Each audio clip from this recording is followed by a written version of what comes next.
if we're live. I think we are. Double check this. We're live. You can hear us. Perfect.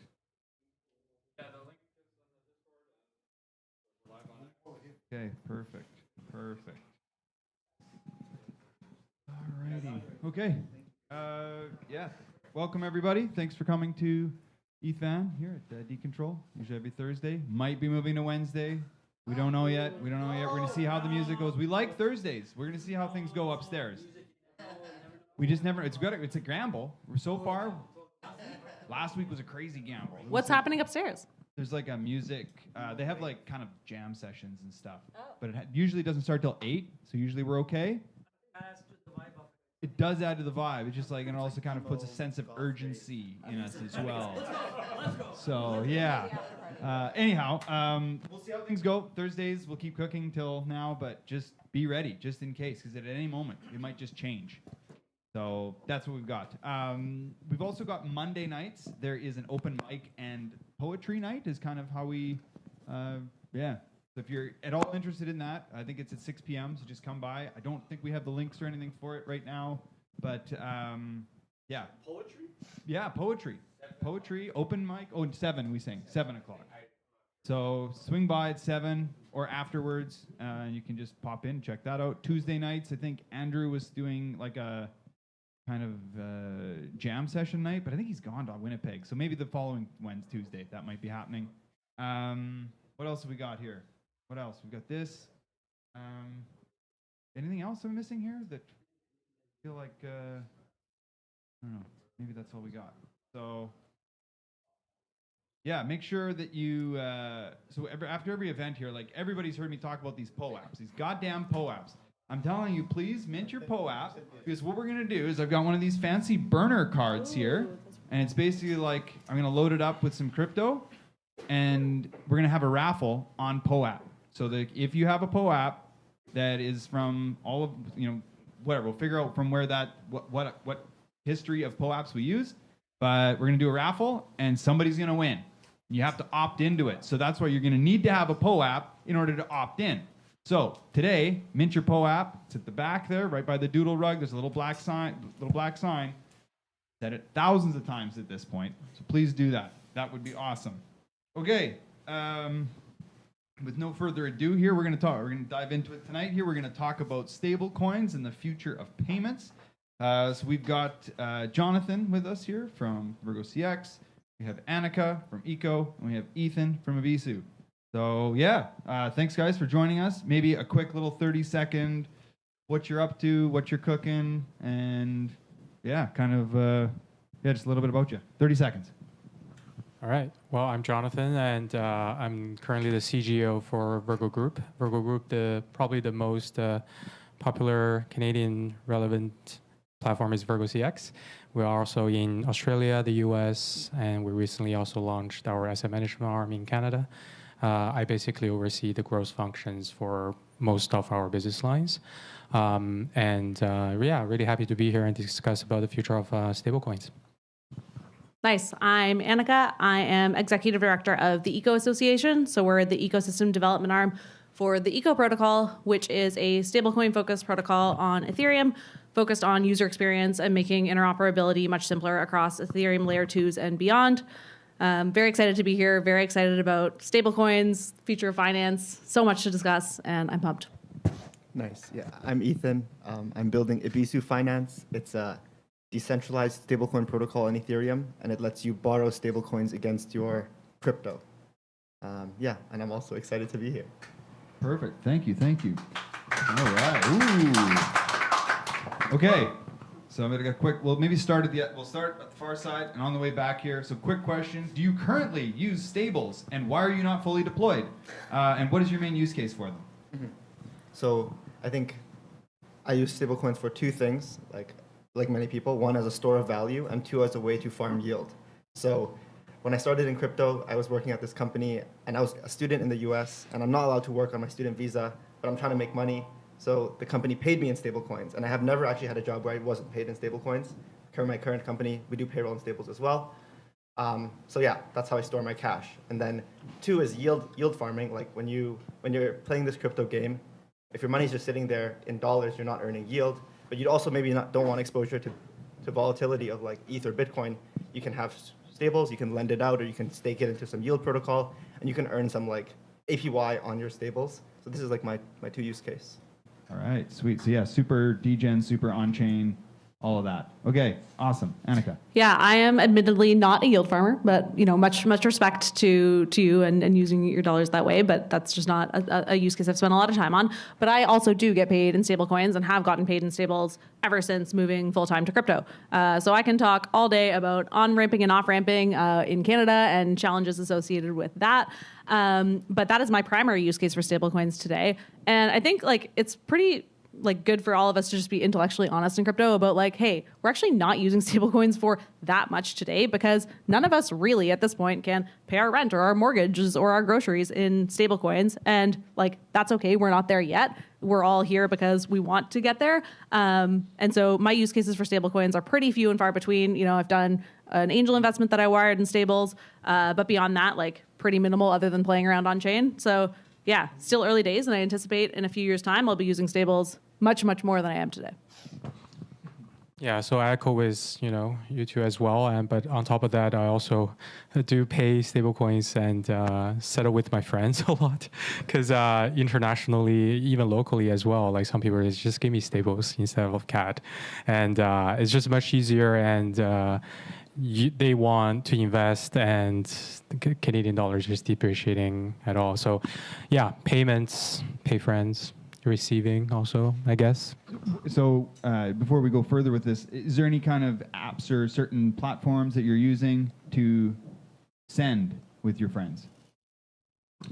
So I just use some of the most popular wallets out there, but also I use Virgo CX for that. So, but yeah, like mostly I use, for example, MetaMask and Ledger wallets. Yeah. Okay, got it. And are you doing it on mainnet? Doing it on mainnet? I would say more than 80% on mainnet. Really? Okay, Yeah. so you're not even using an L2 to go cheap. No. I think Well, some people just don't want, like they just want like a ERC. It was like, okay, well, Well, yeah, but like Arbitrum or Optimism or something. they're cheaper, I know, but Okay. yeah. All good. Okay, so let's maybe talk a little bit about the different types of stables. So whether that's like kind of the reserved or asset-backed algorithm CDPs, we've kind of touched on that a little bit. Yeah, maybe we'll start here. How do you see, and maybe this is where we can say like, what are you familiar with? What are you using? What kind of like, where are you, and especially I guess with like Virgo, like as a centralized exchange, how do you guys look at these? So the only stablecoin on Virgo is USDC. And we used to have USDT, then it got delisted because there was a regulation conversation that we had with the regulator. So that's the only thing we have. And not to say that is the last thing that we're going to list, but it is asset-backed stablecoin, obviously issued by Circle Foundation. And I heard rumors they're going to go public this year. I don't know about that, but they're also partially owned by Coinbase, right? Yeah, so that's what we have on Virgo, but my personal knowledge is more aligned with asset-backed stablecoins. Obviously, we can get into the debate of whether Tether is asset-backed one-to-one or not, but I'd say USDC is it's audited really regularly. You can also redeem it quite instantly compared to that, just say asset-backed stablecoin like Tether, like USDT. If you really want to redeem it with Tether Foundation, you will have to get money from a bank in one of those islands, and they will charge you a fee for that. And if it hits, it will be a couple days to Canada. So those are my familiarities. Yeah. Gotcha. And then how about with Eco? Yeah, so I would say when if we're just talking sort of like types of stablecoins here and flavors and like how I tend to describe them when I'm explaining stablecoins to someone, I typically think about 3 flavors. And I attribute this, I think, to Packy McCormick from a piece that he had on stablecoins a couple of years back. But basically there's 3 flavors, which are fiat-backed, which is what Jonathan's talking about here, crypto-backed, and then algorithmic, right? So fiat-backed, of course, we've got USDC and USDT, which make up, I believe, about 70% of stablecoin market cap today. So by far, kind of the most prominent. Then you've got crypto-backed, which is the likes of DAI and others. And, there's fiat and crypto-backed are not totally mutually exclusive, collectively exhaustive. Some kind of have a flavor of both. And then you have your algorithmic stablecoins like the Athenas or the Terra Lunas of the world, which I'm sure we'll get into at some point. And of course, different flavors within the algorithmic types as well. So that's kind of like how I tend to break down the landscape when describing to people sort of like what the different mechanisms and types are. So yeah, that's my rundown. Yeah, I agree. Like, maybe I would. There's the fiat-backed one-to-one, and it's like pretty capital efficient. You hold money in a bank, and you issue an on-chain token that represents the money in the bank. Simple. And then when it comes to algorithmic and crypto-backed, I kind of put it in the same category. It's like usually they're over-collateralized because the collateral is like maybe volatile. So you, for example, you have one ETH backing $1, or let's say if you $1 of ETH backing $1 of ETH backing $1, but then the value of the ETH is volatile, so it has to be over-collateralized such that the stablecoin's always pegged. So yeah, I would agree that there's those kind of 2 or 3 buckets there. And they all have respective trade-offs in terms of, I think, like the trilemma is kind of considered to be peg stability. So how reliable is this stablecoin on-chain going to be $1? I think redemptions factor a lot into peg stability. And then there's decentralization. To what extent can someone censor value transfer of the stablecoin? Like, and then there's capital efficiency. So to what extent is the collateral being used efficiently to mint the stablecoin? Whether it's one-to-one is the most capital, under-collateralized is the most capital efficient, and then getting into the spectrum of over-collateralization. Gotcha. And so let's talk about reserves behind this. We kind of touched on this a little bit here. We're talking about Tether and whatnot. Like, there's always concerns. We always hear like the Tether FUD and this and that. I mean, Tether has been the longest running stablecoin, I think. It's been forever. Like they were on Omni back in the day on like Bitcoin for. So we've had this for a long time. There was these concerns about it. I think at one point they may have been in a little bit of hot water, but I think we're at the stage now where they're just like they're one of the biggest like treasury buyers. They're in the top 30 or something like this of like T-bills. So I think they're in such a position now that it's like kind of like a too big to fail situation. And do we think that these are like reserves are back? How do we feel about that? And like, do we see this as an issue within like the ecosystem or throughout the industry, or how do we feel about this? So, on the regulation perspective, in Canada, there's a reason why the regulators don't want us to list USDT. And USDC is okay for now, at least. We're fighting with them, but at least USDT, it's a no. But also, going back to if it's actually backed one-to-one, they don't disclose, and you just never know. But what has happened before was people have challenged USDT, and then at one point it got depegged to maybe $1 to 80 cents or even lower than that. But when that happens, what they do is they just burn USDT. They burned how much? I think more than 1 billion at one point. Like the last time when Circle got challenged, like USDC got challenged, also went depegged to 80 cents, which to me sounds very crazy. At least over the weekend, that depegged. Yeah, because that was like a whole cents. banking. That was Silicon Valley and all these other banks and stuff. So now we're taking on this other risk. That's a whole other like set of risks. Kind of. That was crazy. Don't want to open the Pandora box here, but I would say every time they got challenged, they have enough reserve to fight for that, to burn, to mint, and that kind of asset value and the amount of assets behind Tether is unimaginable. Because Tether is actually a really, really small team. It's I think less than maybe 100 to 200 people managing how many billions now. And if you look at the trading volume, it's also the most traded coin, more than Bitcoin for sure, probably a couple of times more. So the value of USDT currently at least is not going to change anytime soon. Like you're not going to see a BTC USDC pair going up on like a Binance or a OKX. Is usually just always pegged with USDT. So the use case is too strong to fail at this point, in my opinion. Is it always going to be number one? I don't know. At least in the foreseeable future, this time around, this bull market, I don't think it will get challenged. What are the regulators saying with like Tether? What's their concern with it in Canada? Well, what can you share? So obviously our legal team talk with regulators and we get feedbacks from them. But the most concerning part was obviously if it's actually backed one-to-one. They always question that. But the other thing is they also question USDC. So we're actually with the alliance with Coinbase and some other exchanges to fight for this in Canada. So we actually have a legal team to fight with the Securities Commission to keep at least USDC. So I think this also goes back to, does it also challenge Bank of Canada or the Federal Reserve? So then again, it's uncertainty that they don't like, and there are a lot of uncertainty, even with USDC, even with Circle. So I don't know how much more I can share, but again, I don't think they will ever gonna allow this in the near future. But that's the same in Europe, right? They got delisted in European Union as well. So I would say, yeah, at least hope for the best for USDC. Awesome. Okay. And Annika, how's your protocol, or how's on-chain looking? I mean, I would say, I'm not sure I would agree with the too big to fail necessarily. I would think personally a little bit more cautious. And so I would say, of course, do your own research and, spend your time thinking about. Yeah, no financial advice, by the way. Not financial advice. And even just thinking back on Terra a couple of years ago, I knew people that had a lot in Terra, and, Terra was kind of considered to be a given in the crypto industry for a while. And then all of a sudden, within a day, it wasn't. And so I think we're still just in really, really uncharted territory here. And, with some of sort of the crypto-backed models, you have on-chain verifiability, which is awesome. And so you don't really need to actually trust, off-chain assets, which are very different from kind of the Circle or the Tether model. But, I would just say do your own research, be mindful, and, only hold what you're comfortable with and sums that you're comfortable with having on-chain. How do you feel about reserves, sir?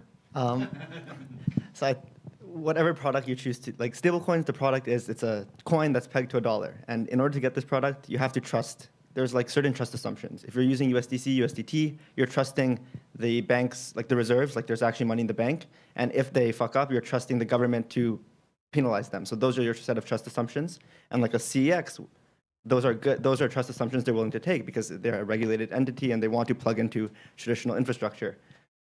Maybe if you're someone who doesn't want to take those trust assumptions, there are alternatives. There's a spectrum of decentralized stablecoins that offer you a coin that's pegged to $1, where there's different trust assumptions. You may be trusting a set of smart contracts, or you're trusting a team that's building a decentralized stablecoin protocol. I think it all just comes down to why are you using stablecoins? What's the purpose? And who do you want to trust? But I will say, we're all here in EthVan because we believe blockchain is good tech, and it's a primary use cases as an asset ledger. So I don't know, USDC has a nice website. The reserves look cool, but I might as well check the chain. Yeah. Fair enough. Does anyone think that algorithmic stablecoins could work? Do we see it? We just talked about a little bit with Terra and Luna and this whole kind of shenanigans. I mean, that's obviously the biggest thing that we've seen as of lately, where a lot of people got wrecked. Do we think algos, is anybody, this is just kind of a quick open question, but do we see it, could it work? Yeah, they do work. I think people conflate the word algorithmic with oh my God, it's the tech. The tech is it's too complicated and it's gonna mess up. Maker DAO DAI is algorithmic stable. Anything that uses smart contract to maintain its peg is algorithmic. Code is written in smart contract, and that is algorithm that keeps the peg. So Maker DAO DAI is a good example. Liquidity LUSD is a good example. Athena, which is a combination of there's an on-chain algorithmic component with an off-chain custodial component. That has remained pegged and it has been one of the fastest growing protocols this cycle. So I think this notion that algorithmic stablecoin doesn't work is mid-curve maybe. Yeah. Yeah, I agree with Ethan here. I think if you think about, people think about Terra algorithmic, therefore algorithmic bad. But as you said, algorithmic is just it means that, a computer is making a decision and the smart contract is involved. And, there's so many different models for that. So I don't think I would go out and say algorithmic stablecoins can't work. But I think you need to really deeply look at and consider sort of the approach that the algorithmic stablecoin is using, whatever that may be. And so, yeah, I totally agree with that take. I wouldn't say they don't work, but I would certainly, take even more of a watchful eye, perhaps, because it's just a different structure than a fiat-backed or a crypto-backed. It's a lot easier to kind of just grok. Quickly on that point, you look at Terra and you look at Athena. Terra's a black box. You don't know what they're doing in the back, and they're kind of shifty, and you can tell they're trying to kind of obfuscate what's going on in the back. And yes, they generate tremendous yield, and the market was stupid and they aped. But in the case of Athena, the market has pain. We have scars from Terra, and we're shit, I'm not going to trust this new thing. There's a heavy skepticism towards Athena, and they were actually very transparent about how the mechanism worked. They were it's an open book, and the team is not an egomaniac, and the team is very kind of professional, buttoned up. And I think that's a sign of the market maturing and the sign of algorithmic stablecoins slowly finding PMF.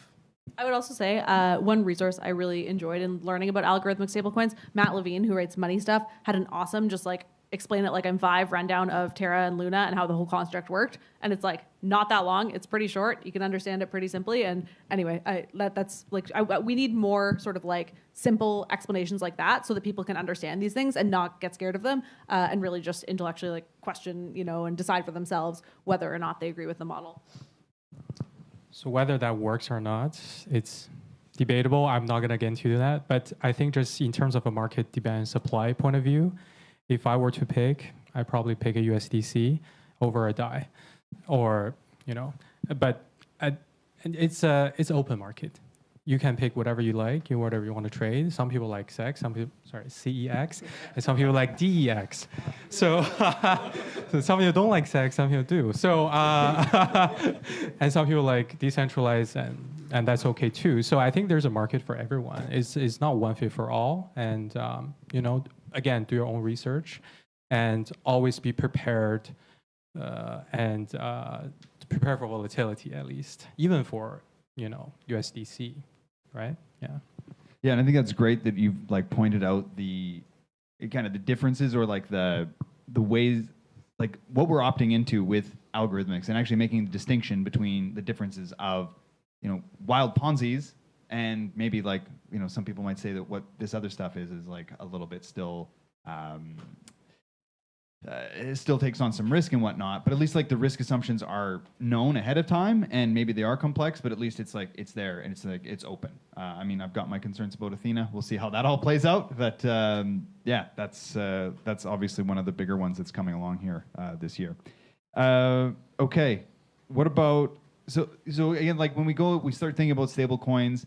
I mean, this is kind of like a question for some of the Bitcoiners in the audience here, but like a lot of Bitcoiners just say, well, we don't need another shitcoin. We don't need, stables.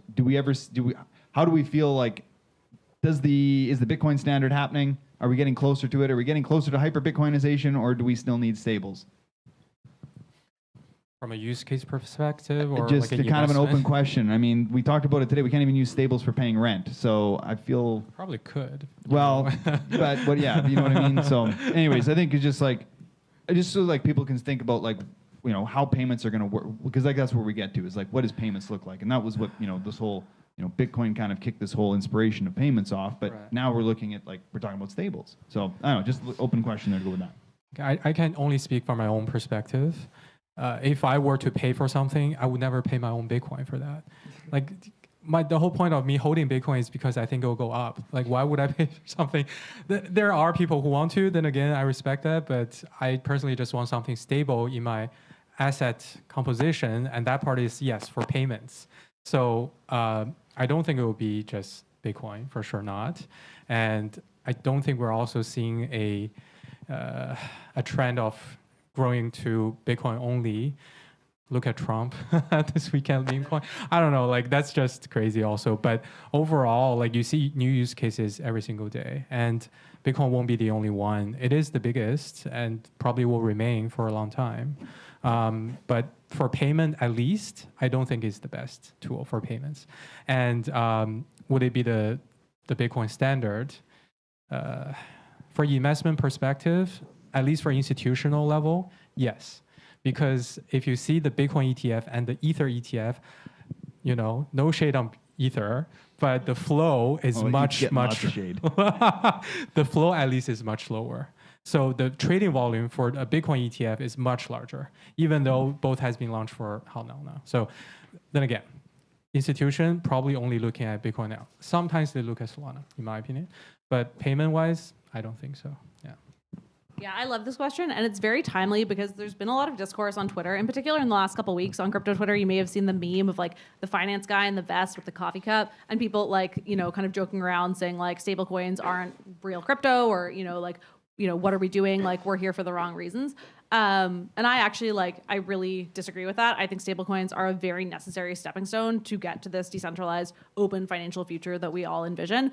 For what it's worth, I got into crypto initially because I spent a bunch of time in COVID looking at the US dollar and quantitative easing and the history of reserve currencies. And I thought, what's next after the US dollar? What's coming next? And how do we make money better? That was like my entry point into crypto. And I believed that crypto was going to enable new money and better money for the world and more transparent money. And I still believe that. But what I believe now is that there is a necessary interim step to onboarding the world and bringing everybody on chain.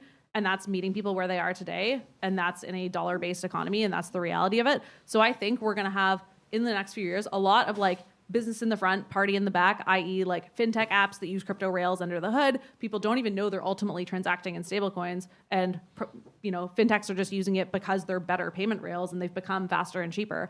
And that's how the world will get onboarded. And ultimately, we all, work towards this vision we're all looking to achieve of, new currencies that are, free of capture and so on. But I think stablecoins are, I really strongly believe stablecoins are a very necessary interim step to getting there.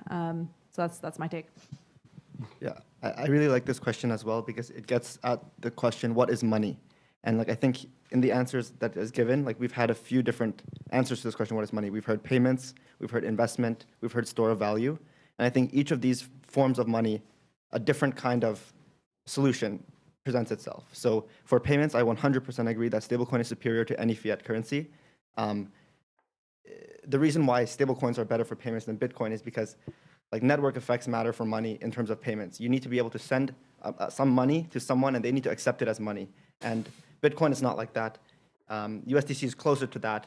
And there is a vested interest for governments, like US government, to propagate dollar hegemony around the world. And stablecoin propagation is in line with the US national interest of keeping the dollar as the world's national currency. So payments, I think stablecoins win hands down. Plus there's the whole thing of blockchains are 24/7 global settlement, whatever, and it's still compliant because you can freeze USDC, USDT.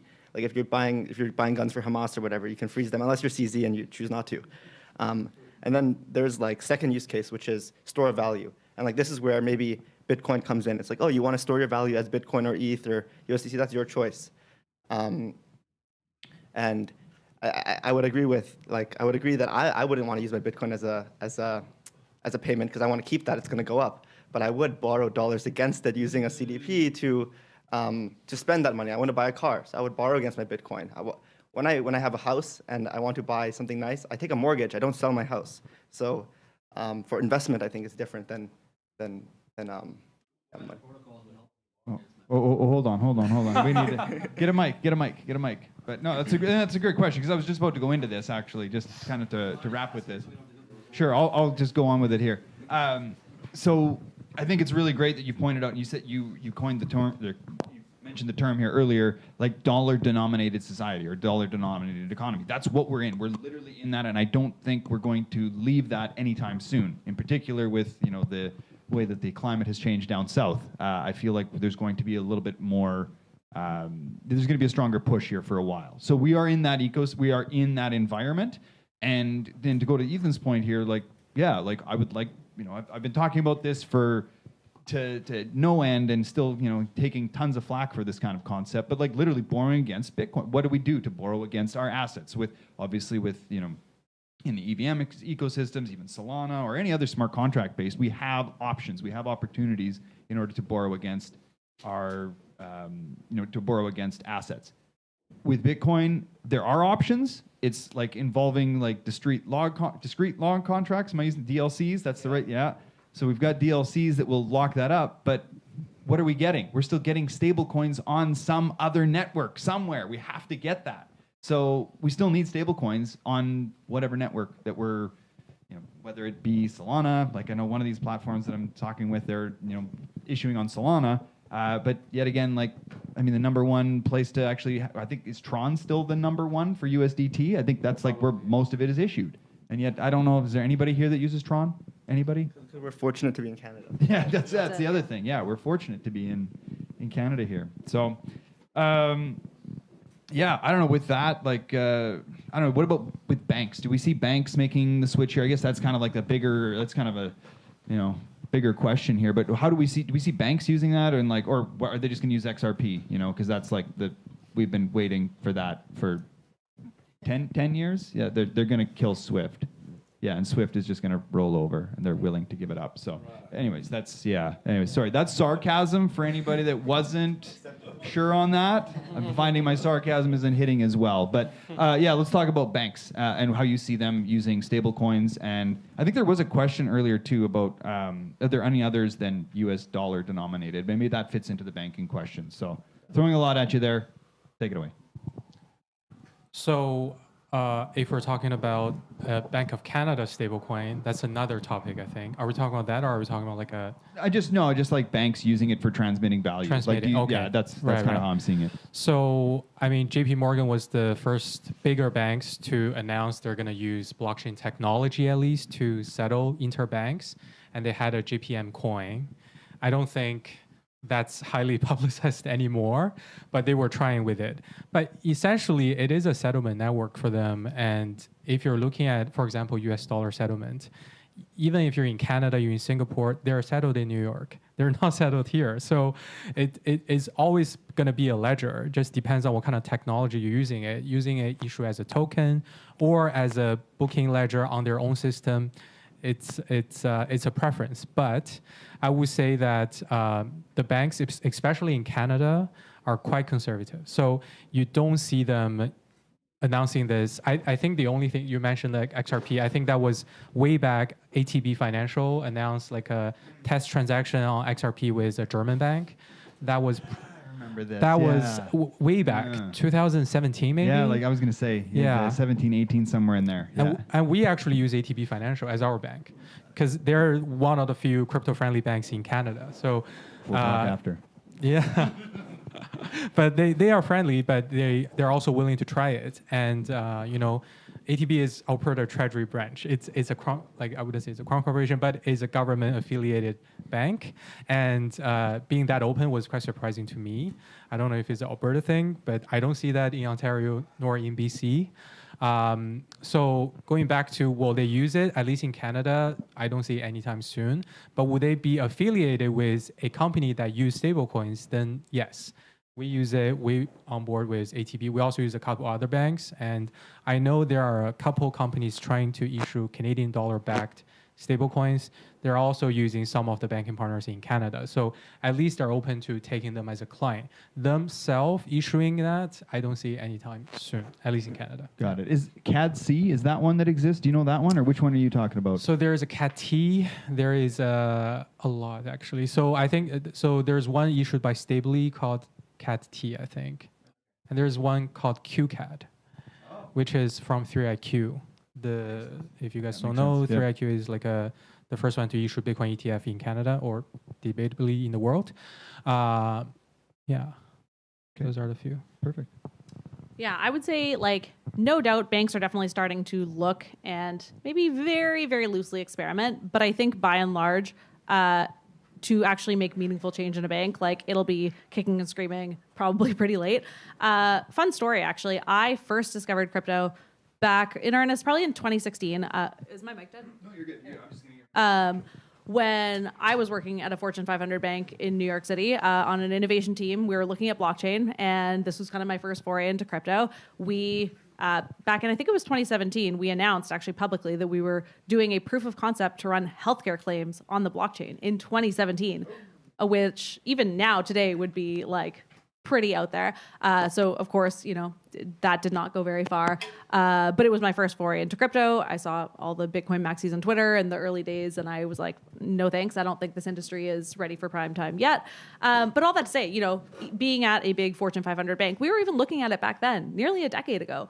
And so no doubt they're definitely starting to look at it with stablecoins. I think it probably, increases their appetite a little bit. But in terms of like meaningfully being leaders or like, changing their entire operations to be on chain, I think that would be a far cry in the near term for any of these really big banks. So I think they'll dabble. I think increasingly in the next year or two, we'll see banks start to announce stuff, but I think a lot of it will probably be pretty small and experimental to begin with, at least. I think these guys know about like the regulation and like the state of reality better than me, but I learned finance. I learned finance through crypto, and then I learned TradFi as a way to learn crypto finance. Like, I'm part of that kind of generation. I love that. Yeah. So there's two things about banks that interest me. One is like when you talk about disruptive tech adoption, like tech gets adopted if it's better, faster, cheaper. So I don't even know how banks work, man, but but I assume it's like, okay, I can't send money after like 1 p.m. and like there's I know that there's like, when I do a transaction for my bank, it's like going to this guy, then there's like Swift, and there's like accounting throughout. Talk into the mic. There's many processes, and it's like a bit outdated, and somehow money gets from point A to point B, and it's a bit obfuscated. But I know A bit outdated and a bit obfuscated is the understatement of the year. so I don't even know, man. So you telling, I trust you. It's very bad, apparently, according to her. But I know blockchain is good because I pay myself with that, I pay my team with that, and it's quick, and the gas fee is cheap, and we do even on Ethereum mainnet, and it's still cheaper. Like I did a money transfer to on-ramp some of my family's, like I never on-ramp money, I only off-ramp money. But one time I had to on-ramp, and it was like a $300-something bank wire fee. I'm like, wow, this is worse than gas. So yeah, that's the first area that I see banks interesting, is like using stablecoin rails just to fix their internal operations. Like I know that Swift signed something with Visa, who signed something with Solana. Like they're doing something with USDC on Solana with Swift. So maybe that's coming, but I really hope so. And then the second point that interests me about bank is like we're seeing like Cambrian explosion of stablecoins, like USDC, USDT, Athena, the whole spectrum. And what really matters is that this can plug into the real world. So the biggest players are like doing like they're wearing their suits instead of their hoodies, and they're going to the TradFi guys, and they're like doing BD to try to get their crypto stablecoin like interacting with the real world. And bank is like the place you do that. So this is where maybe like the government specific stablecoins comes into play. Like if you want to try to play with the Saudis, you should probably make their local currency a stablecoin. Like you should probably find a way to get liquidity for your stablecoin against their local currency stablecoin, so it can interface with their bank better. But yeah, that's the second place that I see banks as interesting. Like there needs to be like an off ramp to the real world. So crypto needs to kind of somewhat conform to the bank's needs and like try to plug in nicely. Like we're not going to realistically replace them. The banks have monopoly over the real world, so we need to try to appease them. And like I need to hire like an older guy to wear a suit to go talk to them. That's like my insight. All right, thank you. So as we kind of talk about governments, all these regulations and stuff, and when we talk about stable coins, we'll hear a lot of people think CBDCs. So even today with the Trump executive order, we saw no CBDCs. But you will get the argument, or I've heard the argument that like, well, we don't need to do a CBDC from the government. We'll just let some third party do a CBDC, and then we'll control it by proxy. Do we see that happening? Do we think that's possible, or do we have enough power against that? For issuing CBDC and then the use case for that in Canada. Well, so I don't know about Canada with the Right. CBDC, if they're going to plan to continue it or what the deal is. But just it's dead. It's dead. It's dead. CBDCs are like, done. CBDCs are done. Dead. Officially dead. Trump killed them. In Canada. But in Canada. I don't think but it's what's killed Canada yet. going to do? but- What's Canada going to follow? I don't think it's alive. Okay. It's not alive. It's not alive. What is All this? right. It's not alive either. Anyways, but I guess what I'm getting at is like, is there a concern that like a CBDC or like a stable coin could get co-opted to just be a CBDC from the from the whoever, like the powers that be, or the deep state, or the whoever, the feds, I don't know, just something like that. Is that maybe too far of a stretch, or I don't know what is this CBDC. Just use USDC or USDT. Yeah, I understand the concept, but I'm saying like there's already established stablecoin players. They're very good at minting. There's Paxos. If you want to like be like go to a legit stablecoin, you go to Paxos. Or you go to one of these guys. They'll make it for you. So just if you right. want. But what I'm getting at, or maybe I'm just not hitting the mark here. But basically, do we see one of these getting co-opted to basically just become a CBDC in the end? So like USDC. You've got somebody in the back. Good old Trojan horse on us. Trojan horse. Yeah. That's the word we need. There's the. Do we think that that's possible? So at least for a US dollar stablecoin, that's going to be very hard, in my opinion.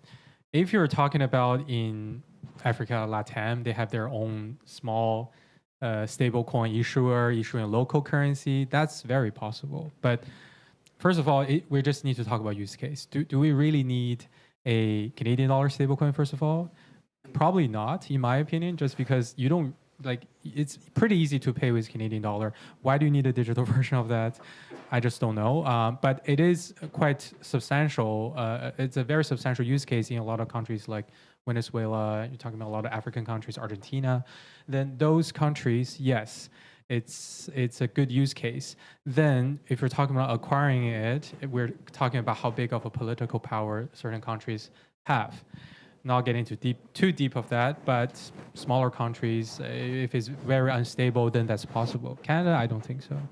Yeah, I don't think the scenario you lay out is like totally impossible, but I think the challenge will be that most governments don't want something that they own circulating on a public blockchain that they don't have control over. Right? I think that's kind of like the big, and maybe in a smaller jurisdiction, you're able to make that happen with a government that's kind of flexible and open to that. But in, the bigger fish countries, I think that would be very challenging for a government to stomach and to really do. And that's the thing. If they do it on their own rails, then it's not interoperable with the rest of this, burgeoning financial system that exists. And then, what's the point? Yeah, I agree with that. We have e-transfer. China has Chinese WeChat Pay. India has Aadhaar or whatever. You're not saying e-transfer is good, though, are you? I'm saying I can already send dollars on the internet. CAD on the. I don't know. In America, Zelle and Venmo is actually better. Those are good. Yeah. Or what is that? The cash thing. So if we have that already, and then CBDC would just be kind of like that. I think the only use case for CBDC is if you want that CBDC to play with on-chain, like interact with on-chain economies, like, CBDC listed as collateral on Aave or something like that. But I don't know if the government is that sophisticated. What's the incentive? Like, at least when I spend my credit card, I get some airplane points. Like, farm those points, I think it's better. All right, last kind of question here before we open it up to the audience and whatnot. What do we think is what's going to make stables go mainstream? So it's quite mainstream, I think, at least to a certain extent, if you're talking about USDT, USDC. I know I keep talking about these, and I know there are a lot out there. I just know these the best. So then again, I just want to talk about trading volume. USDT, the trading volume is just so high. Like, the use case for them to use USDT, I don't think in North America is that popular, but if you go to Asia, USDT is the king. Like, there is no other, what is USDC? Like, it's getting better for sure. But for USDT, the mass adoption already happened in Asia. And especially, if you're talking about Singapore, Hong Kong, those are very, very popular. Then if we're talking about adoption in North America, it's probably going to be, the next, in my opinion, is probably just going to be USDC. Because first of all, it's in the US, Circle, US government, I don't know how they're working together on this, but it's quite friendly. They are with Circle, and Canada hasn't banned USDC yet, so that's the best bet. But in terms of other currency-backed stablecoins, it's going to be difficult because what's the use case? Then I ask myself. Yeah, and I guess maybe with the mainstream side of it, like with payments and how that can actually roll into it too. Do you see other? That's kind of where it should lead. So that's interesting because we are getting approached by a lot of payment providers out there that are TradFi payment providers, and surprisingly, obviously I won't name names, but they use stablecoins. They know it's the cheapest way and the most efficient way they do it, and we're not talking about sending money from Canada to US, all right? Like, that's, you just might as well just use SWIFT for that. But if you're using, sending it to a smaller country, a stable country, that really is the best way. Like, you're not paying how many % premium on that. It is, sometimes you're making money from that. Because, for example, if you were to buy stable here, then you sell it in some countries in Africa, you get an instant 5% premium. You make 5% right away. But obviously, nobody do that because some people do that, but not a lot of people do that because there are a lot of uncertainties. But if you can navigate that, it's actually a good use case. So that's why a lot of payment companies in TradFi actually are using it, and I see more and more of them exploring that. Yeah. Yeah, I think my answer to the mainstream adoption question, I'll echo something that I said earlier, which is business in the front, party in the back type vibes, where you're going to be playing a game online and you're going to all of a sudden have rewards from that game. And you're not even going to know that under the hood, that's a smart contract wallet that has automatically been spun up for you in the game. And there's some rewards in there that happen to be on chain. It's going to be, a fintech app you're interacting with where behind the scenes, it ends up being crypto. And, interesting, now you've got money on chain. So you're not going to I think for the average user to come on chain, they're not even going to know it. Sure, you're going to have massive surges, like we had with the Trump meme coin this weekend, where you get millions of people coming on chain that way. But that's kind of going to be a certain archetype that would ape into this type of thing. But for literally your average person, your mom and dad that are going on chain, I think it's going to be things like that where they don't even know it's crypto. and the infrastructure is finally getting to a place where use cases like that are actually becoming viable. So that's what I think we're going to see. I think we'll see a few like really viral apps in the next couple of years that end up bringing people on chain. Polymarket actually is a great example of that, in a small way in the past year. But more of that is how I think it'll play out. And then we can finally have that cool experience with our parents. We're like, back when I was a kid, you should have seen what we had to do to make a transaction. Yeah, I agree with this. Like, there will be a killer app, but I will give a different answer to the question. We've talked only about payments, and I will give the answer of yield. So I think stablecoin has the power to disrupt this concept of risk-free rate. Why are you laughing, sir? No, like, for real. Like, if you could tell, like, so look at all the money in the world. Like, yeah, like, guys, like, I pay my rent, whatever, a few K, you pay this, you pay that. But the real money is sitting with funds, sovereign nations, big institutions, banks, and like, what do these guys care about? It's like opportunity cost of letting that money sit there. When you have this big money, you put it into T-bills and you're on a money market and you earn the risk-free rate. And in TradFi, that's like, whatever, 5%. You guys tell me, I don't even know. But crypto has a risk-free rate that's like definitely higher, and there's like a huge arbitrage waiting to happen. And that's what our job as like DeFi builders is to like go take the TradFi money and then say, yo, you earn 5% in the money market, let me give you 15% and clearly explain to you the risks you're taking and how it's not any riskier than your T-bill. And then they're gonna be like, oh my God, I got an ape. And then that's the real mainstream adoption. Like, maybe you won't know it, I won't know it, but the plumbing of the financial system will be plugged into DeFi because there's an opportunity cost not to. And like, that's just like an education, a BD problem, like maybe, I think the tech should be there. I don't know, the tech should be there. Like the yield on Aave and on these like pretty risk-free on-chain protocols, like right now you lend stables for 12%. That's more than double the T-bill yield. Why wouldn't, and that's on $12 billion or whatever is in Aave on Ethereum mainnet. Like this is the mainstream kind of like shelling point or whatever. So yield, and then Ibisu, yield. All right. Okay, well, thank you very much, everyone. Let's open it up to the audience here if we've got some questions. Yeah, go ahead. Go ahead. Perfect. So CBDs, we are talking about CBDs like, they are going to come into play or not. I just don't think so. Why is that reason? It's because we want privacy. If you give our government the reason to control our money that is already on a blockchain, but they control the blockchain, why would you do that? That's why we are just trying to decentralize the whole thing and have the privacy right on our data and our money, right? So that's, I don't think it will happen, right? So that's Perfect.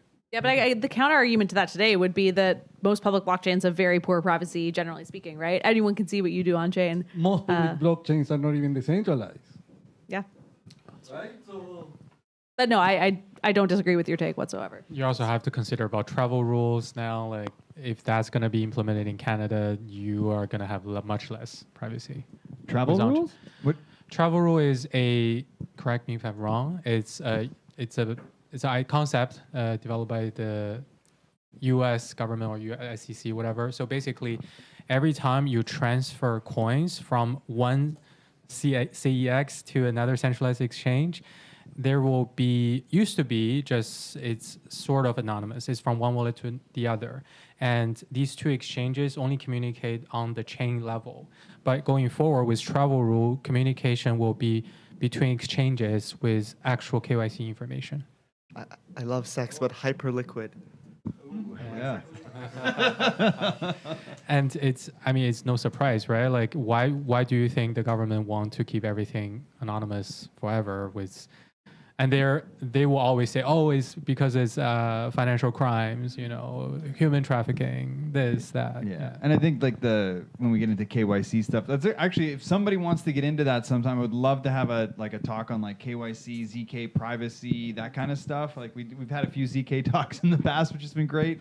But I think there's like a really cool concept there. And I've seen some stuff with like ZK passport style things. I think there's some really cool stuff that can be available there where we can we're showing credentials, or we don't have to show our credentials, but we can prove them. I mean, that's pretty powerful because that's a big part of why I'm like, I don't want to KYC because it's literally just like a matter of, it's a zero-day attack basically. Is at what point or zero-day exploit? Like, where am I waiting for all my data to just get leaked? Because how many times have we about this like over and over and over again about all this place got leaked, this database. So it just, and then all of a sudden you have to change your phone number, or you have to like put on stupid things because you're getting like stupid calls, even if that level, right? Like if people are saying, why do you not want to do that? Anyway, sorry, I digress here. I'm kind of going off about KYC, but anyway, yeah, where were we going here with the question? Where were we at? Sorry. Privacy, yeah. CBDC. Okay, CBDCs, we're done. We got it? Okay, next. So I have two short questions and one long one. So the first short one is that do you know any prominent stablecoins that are based on a basket, so that if any individual government or currency has high inflation or something, then it doesn't break the whole coin? Basket of fiat or crypto? Basket of fiat. That was the initial concept, I believe, behind Libra/Diem, the coin that Facebook, now Meta, was trying to create. From what I remember, it was a basket construct. Obviously, that never came to fruition, but that's the one that comes to mind for me. You're definitely right. Yeah, but different currencies, no. Different types of asset, yes. Right. Like if you're looking at Tether, it's what they claimed was T-bills, different things. I think at one point included real estate there. So I had Bitcoin on it too. yeah. So diversity, right? So like, you know, like yeah. So Yeah, I kind of just don't think there's a lot of demand for it today. I think people just plain and simply, like, for the most part, especially in jurisdictions where there's high inflation, just want to hold US dollars. And like, that sounds like, you know, really interesting in theory, but in practice, I just don't know that there's a big enough market for it. Until something like happens Sure. to the US dollar. Sure. Yeah. Okay. Do you know any prominent stable coins that are pegged to gold? Tether has one. Tether has, yeah, AUX or Yeah. ALLOY. Alloy. Alloy? Metal. And then it's just like peg. Okay, that's what It it's was called. Pax Gold. At Pax one Gold, point. Yeah, and yeah, Tether has one. But then sometimes I just ask myself, why would people buy Pax Gold? You know, like So it's just like buying a gold ETF on chain? yeah. So you're buying paper gold, I guess, essentially digital paper gold. You buy it and they make that money by gold and sitting in a safe.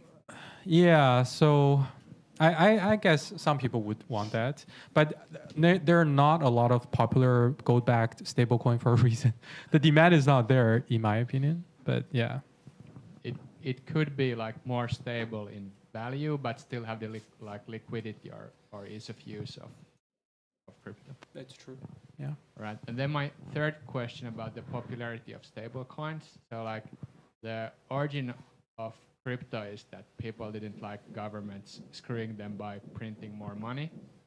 So do you think that stable coins could actually become hugely popular if we have some kind of inflation event, that the value of money is plummeting, and then the government is putting in currency restrictions, either like USD wise or in some other country, and then people would flock to either the stable coin of that currency or stable coin of a neighboring currency?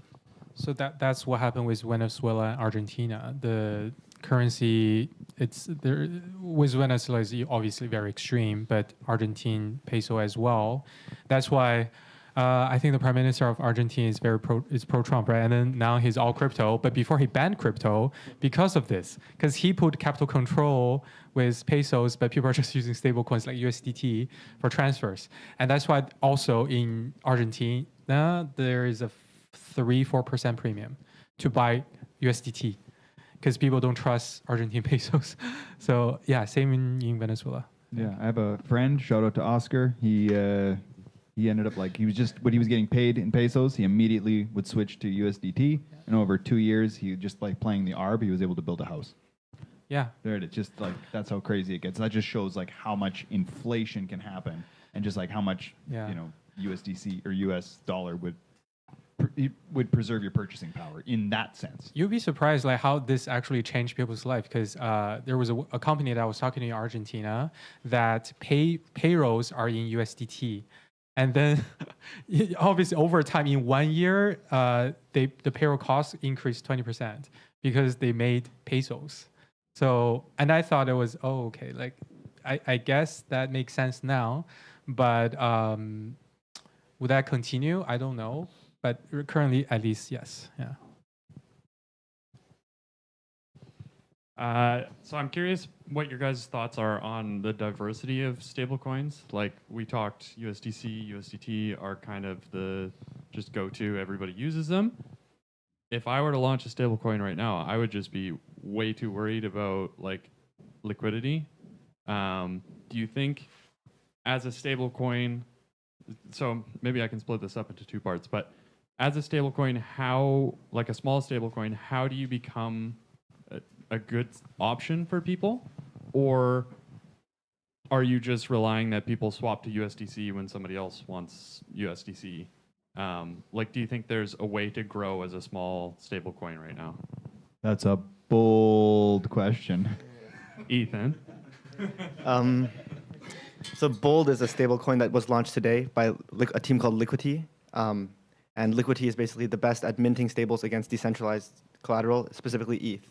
So to answer this question, it's when you build a product, you're getting product market fit is the goal. And most people don't care about decentralization, so that's not your market. But if there is a market who does care about decentralization, they may use Liquidity and Bold. But I think even me, I don't care about decentralization too much. Like I care more about it from a perspective of like, I don't want to be managing my protocol, so I want it to be decentralized. But yeah, anyways, but so there's a trilemma I mentioned: stability, capital efficiency, and decentralization. And I think that's kind of the old trilemma. There's a new trilemma, which is yield, risk, and capital scalability. And I think this is what's much more interesting, where if you can offer, like Athena, how did it compete? It was a very small stablecoin, but it competed on yield. Like when you hold USDC, there's no yield. But Athena natively has, like, it had like 30% yields at one point this bull market. Now it's like sitting at 10%. And I think that's enough of a value prop to overcome the liquidity moat that the incumbents have. So the basic principle is whenever you build a product, it needs to be 10 times better than the incumbents, especially in crypto where there's like liquidity moats compound with scale. So yeah, you need to basically find a market that wants something 10 times more, and you got to give it to them really well, and then that's how you beat the incumbents.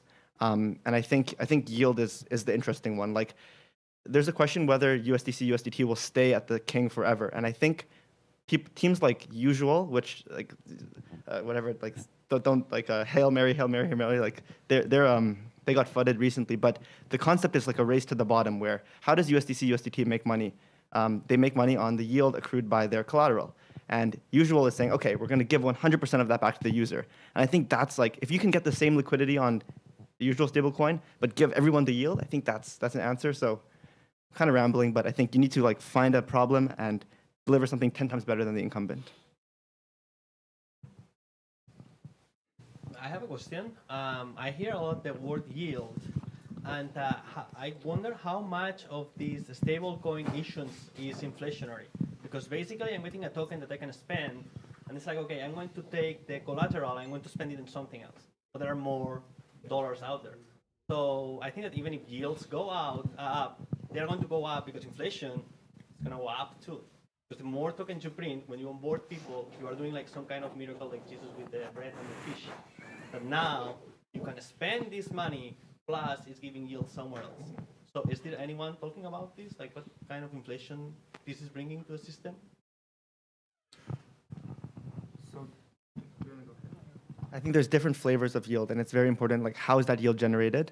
I think, like when you say inflation, what are you referring to? Are you referring to inflation of the stablecoin supply, or like a governance token? So, for example, with Tether, they want my dollars, give them to them.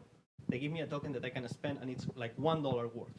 But then they go and buy a government bond, and then the government has another dollar to spend. So now we have $2 to spend for the dollar that I gave them.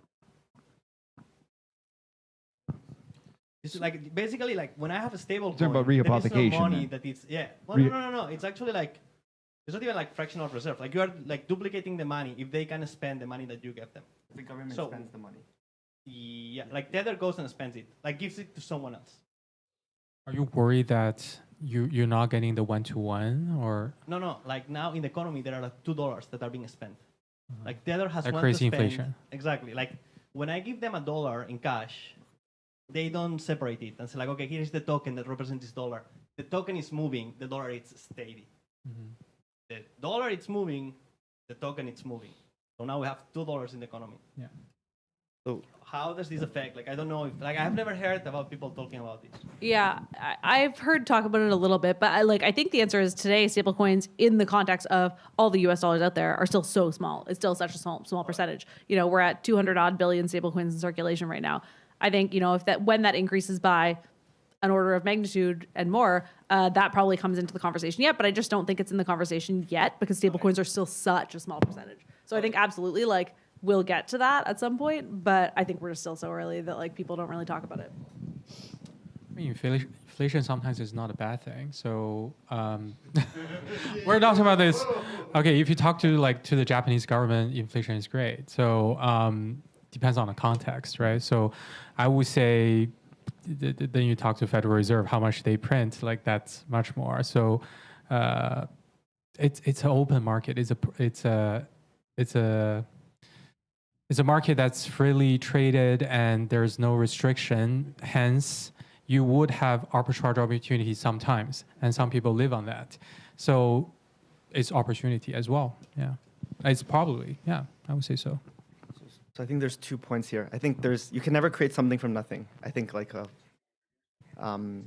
stablecoin represents a stablecoin is an on-chain representation of money elsewhere. So you're right, like you are minting an extra money that plays on-chain, whereas there's money elsewhere in a bank or doing something off-chain or in a reserve. And there's different flavors of yield. So what you do with that money is important. Like whether you buy T-bills, whether you lend to Aave, whether you put it into Athena, Athena's like a delta neutral thing, whether you restake it in Eigenlayer. There's different flavors of yield you can get. And I think the key thing to like stop this problem of creating two from one is redeemability. So you always need to be able to redeem the stablecoin for the underlying collateral, and it needs to be like a pretty reliable redemption mechanism. And that's how it's like not something from nothing. Because if I have a USDC, I can always go to Circle and redeem it for $1 of collateral, and that means 2 turns to 1 again. So yeah, that's kind of at least how I view the problem. Like, it's up to the market to underwrite the risk of what the underlying strategy is, and if that underlying strategy can remain liquid enough to always allow redemptions. And like, yeah, that's kind of the mental model. It's like fractional reserve with banks, no? It's exactly the same thing. Well, as long as I can go there and get my money.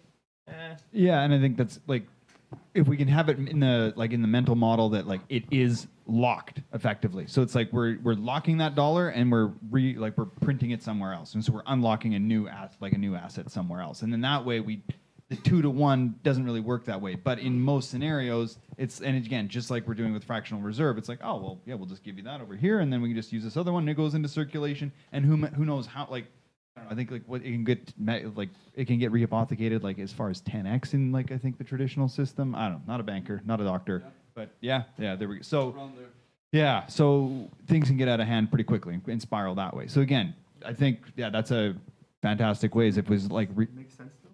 What does? Does that make sense? Oh. Yeah. I think so. Okay. Thank you very much. Perfect. I think the problem with the USDT is that, as you said before, you mint one for that gives the value of the underlying asset, right? No one is taking this asset.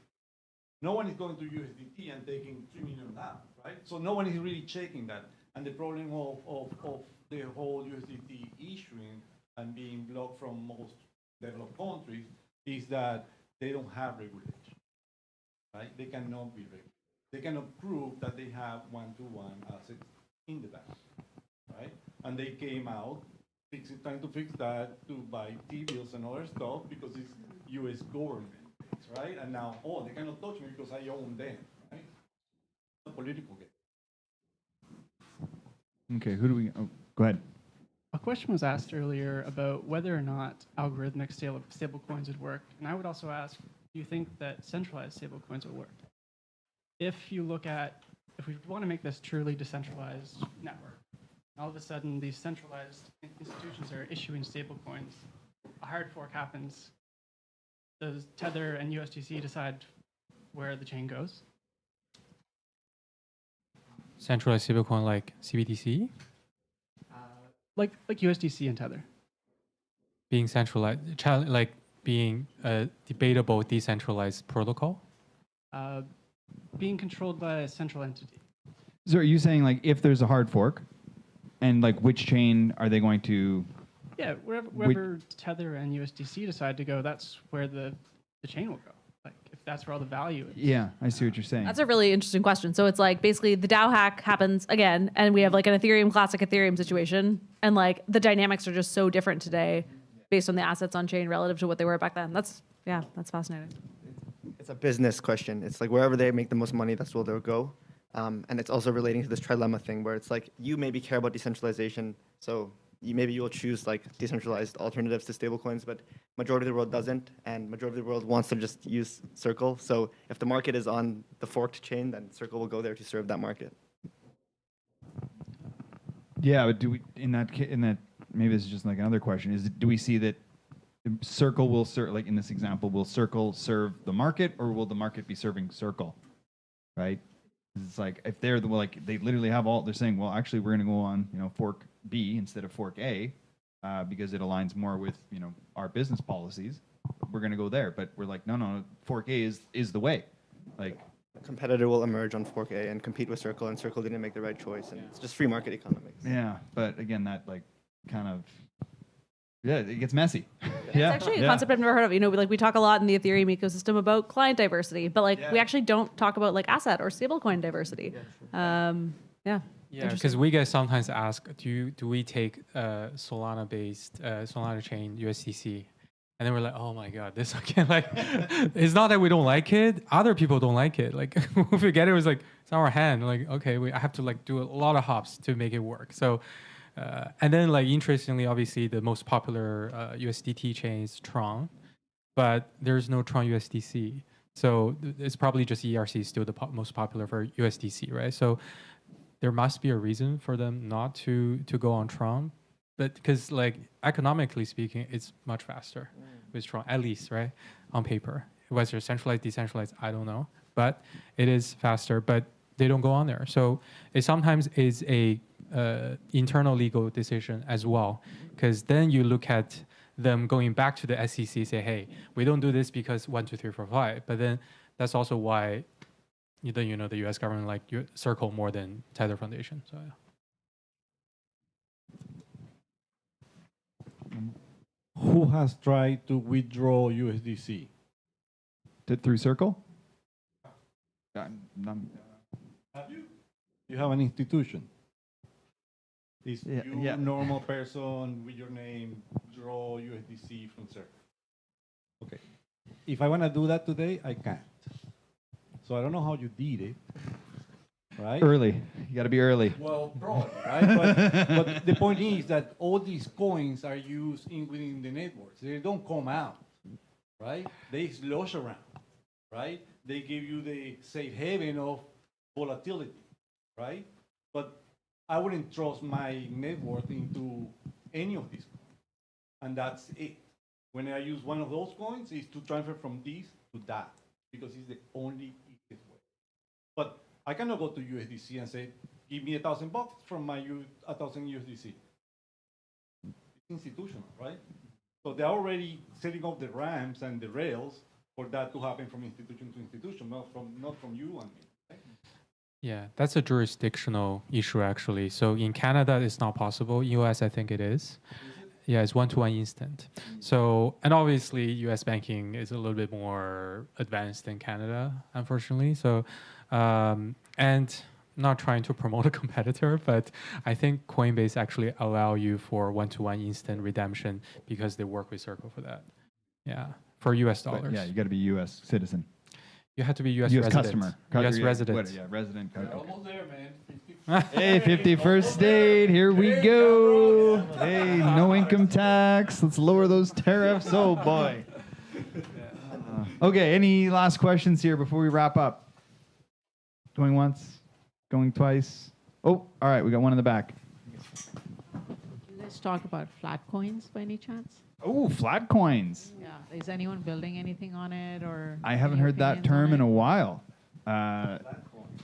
Is that like rye? Is that like rye or something? If that was like... It's like inflation and some sort of mechanism. So yeah, it's kind of like trying to like play against the price of like CPI pegged. Yeah, There we are. Yeah, CPI. Like, I think it relates to the question that was asked, like, oh, what happens if the U.S. inflation goes crazy? Then how does that affect stablecoin inflation? And I think stablecoin rate is tied to macro U.S. rate. So flat coin would be used in a scenario where maybe U.S. inflation is too wild and you want the purchasing power of your dollar to remain constant. But like you look at RAI or you look at all of these other flat coins, it's just like there's no one uses it because right now U.S. is chill.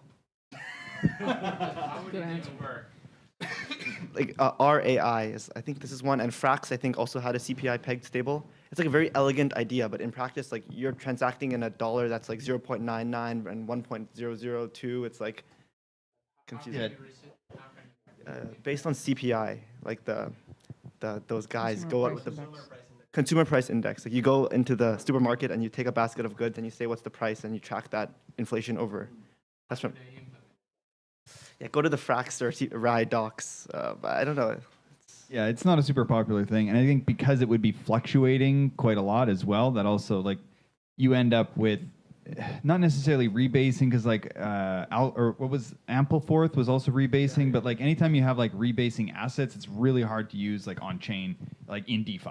It just makes it, and then you just end up wrapping it anyway. So it's like, well, we have staked ETH. Like, why isn't it just like one unit, right? So, yeah, I think it would be really challenging to use it to be like super capital efficient and have like I think the way they do it is like the exchange rate between $1 and the CPI pegged dollar. The exchange rate is variable, so it's like based on what inflation is, the exchange rate between a dollar and a CPI pegged dollar, based on that's how where do they extract the value? Yeah, where do they extract the value? Where's your? Sorry. What? Right? Yeah, I don't know. I don't know. That's 4%. yeah. Where does that 4% value come from? Yeah, I don't know. I'm pretty sure a lot of central Where's the mic? Grab a mic, right? Grab a mic here or something. Give him a mic. Ask the question again.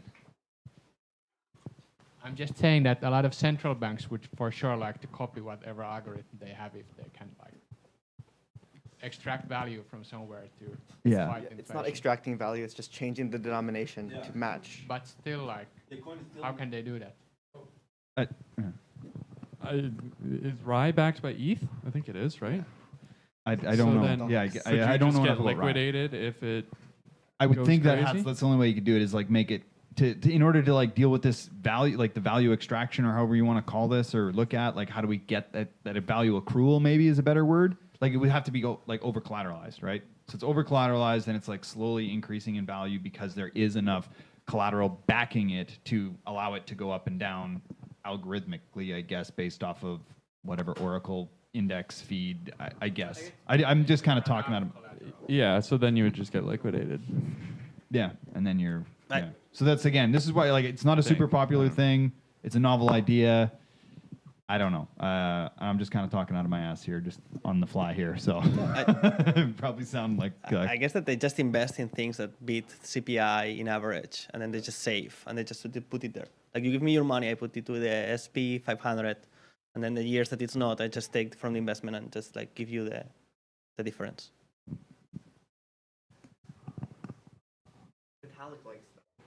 Vitalik likes the. Okay. Base Fund is funding this stuff. If anyone is interested in that thing. Who is? In Flatcoin. Base. Oh, like Base, like. Base from Coinbase. Yeah, Coinbase. They're looking more into flats. Yeah. Oh, I think Brian was talking about that. Yeah, Brian Armstrong. He was into flats as well. Okay. Well, that's it. Flat coins are the future. That's what we've ended up with. Oh, okay. Not a financial advice, of course. No. Alrighty. Did you have something, Owen? Okay. Alrighty. Okay. Well, thank you everyone for coming out tonight. Yeah. Thanks again for the panelists here. This is wonderful. Whenever you all came out for this. Again, POAP, please mint your POAP. There's 15 of them. I want to see the mint out today. And if you can, yeah, feel free to stick around for a little bit and fold up your chairs, and we'll see you all next week. All right. Thank you.